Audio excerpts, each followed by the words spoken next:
ভক্ত মানুষ ছিলেন, আপনারা সকলেই তার নাম জানেন, প্রভাবতী দেবী এবং জানকীনাথ বসু।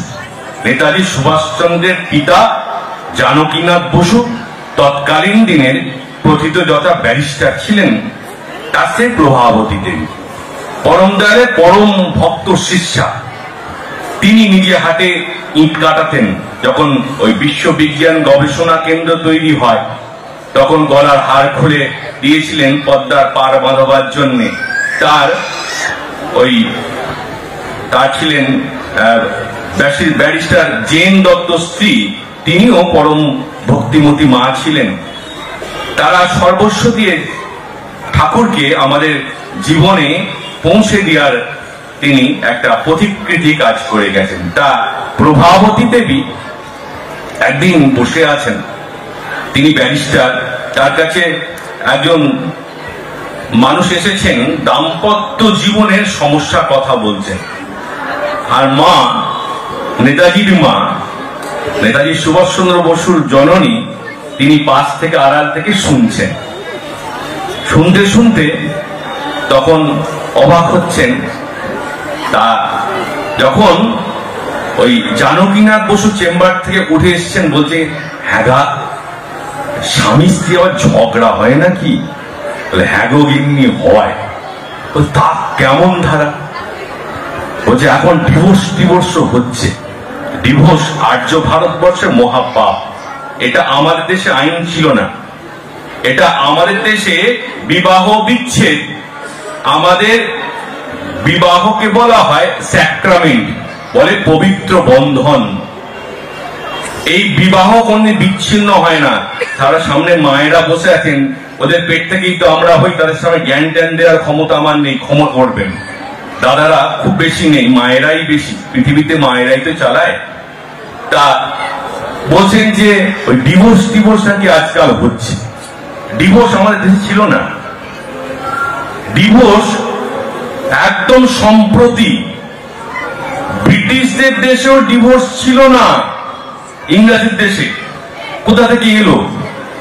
তখন একজন ওই ইংল্যান্ডের এক লর্ড ছিলেন, তিনি রাজা ছিলেন, তার বিবাহ বহির্ভূত সম্পর্ককে তিনি আইনে পরিণত করার জন্য ব্রিটিশ পার্লামেন্টে বিবাহ আইন এনেছিলেন। আর আমাদের এই ভারতবর্ষ, আমরা উঁচাটে জনগণ, এই ব্রিটিশদের ফেলে দেওয়া অসুস্থ যে আইন আমাদের প্রণয়ন করে ফেললাম। ভারতবর্ষের আর্যদের ডিভোর্স বা বিবাহ বিচ্ছেদ নেই। এই আমার আগে যারা বললেন বিবাহ বিচ্ছেদ, পছন্দ অপছন্দের সব বিষয় কিছু নেই। গতকালকে এখানে উষসীমা বসে আছেন, তা আমি রাত্রিবেলা সময় পাই না, ওই ফেসবুকটা খুলেছি, দেখি না একজন মা, দীক্ষিত মা, তিনি ঠাকুরকে নিয়ে লেখা টেখা করেন, সাহিত্যিক মানুষ। তিনি বিবাহ, নারী পুরুষের স্বামী স্ত্রী সম্পর্ক নিয়ে এক পাতা জুড়ে ওয়ালে লিখেছেন।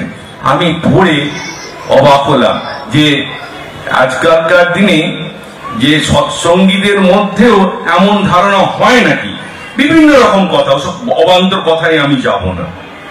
তা স্বামী স্ত্রীর সম্পর্কের বিবাদ ঘটছে সৎসঙ্গীদের মধ্যে, বড় দুর্ভাগ্যজনক। কারণ আমি তখন গুনতে আরম্ভ করে, আমার বিয়ে কত বছর হয়েছে, 1 বছর 2 বছর 7 সাল থেকে 16 বছর আমার বিয়ে হয়ে গেছে। আমি বুঝতেই পারলাম না যে কেমন করে বিয়ে হয়ে এতগুলো বছর পার করে চলেছি।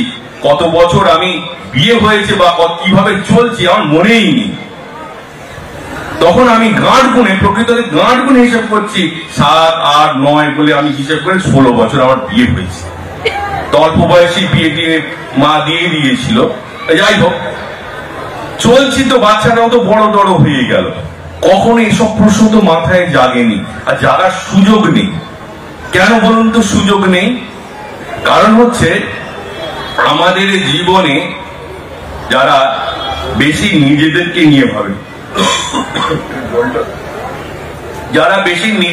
নিয়ে ভাবে, আমার সুখ, আমার স্বাচ্ছন্দ্য,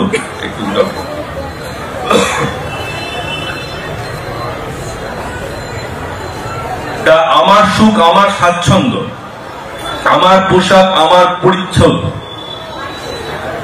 স্ত্রীরা বিবাহের পর ভাবে স্বামী তার সুখ সমৃদ্ধির উপকরণ, ভোগের উপকরণ। তখন স্ত্রীর দাবি তৈরি হয়। তখন দাবি যখন পূরণ হয় না, তখন স্বামী স্ত্রীর মধ্যে লাগে ক্ল্যাশ। তখন কি হয়? একে অপরের উপরে দোষারোপ করে।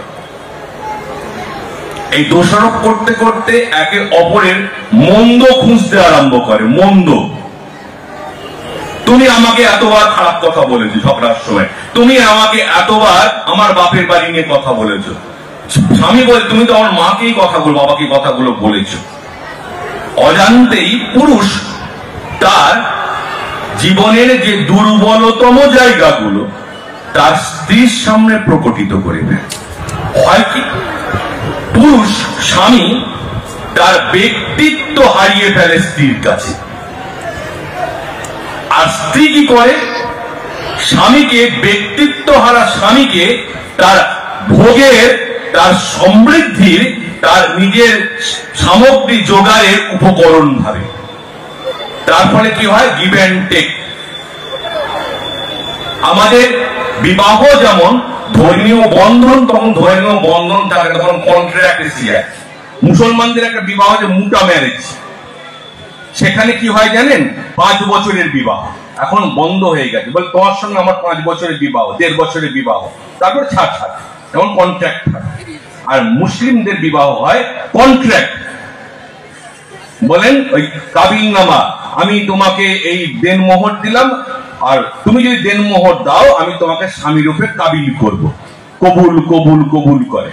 কিন্তু আমাদের কি হয়? বিবাহ, আমি বিবাহ প্রসঙ্গটা এমনই এলাম কারণ যার উপরে দাঁড়িয়ে আছে রাষ্ট্র। এই বিবাহ প্রসঙ্গটা এই জন্যই আমি এতটা জোর দিয়ে বলছি, এর মধ্যে বর্ণাশ্রম জড়িত আছে, এর মধ্যে সদাচার জড়িত আছে, মানসিক সদাচার। আমার তখন এই তাপস ভাই বলছিল আধ্যাত্মিক সদাচার আর দৈহিক সদাচার। এই সব সদাচারটাই বৈবাহিক জীবনকে সুন্দর করে। তার স্বামী স্ত্রীর সম্পর্ক কেমন হবে? ঠাকুর বলছেন গুরু শিষ্যের মতো সম্পর্ক হবে। পিতার মধ্যে পিতা কথা এসছে এবং পতি কথাটা এক ধাতু থেকে উৎপত্তি। আর পিতা এবং পতি একটি নারীর জীবনের কোনো তফাৎ নাই। তাই ঠাকুর দেখবেন নারী নীতি গ্রন্থে মায়েরা পাঠ করেন, বলে কুমারী নারী পিতার প্রতি অনুরক্তি, পিতার সেবা ও সহযোগিতা করা, তার সাথে আলাপ আলোচনা করা কুমারী মেয়েদের জীবনের প্রথম এবং পুষ্ট সোপান।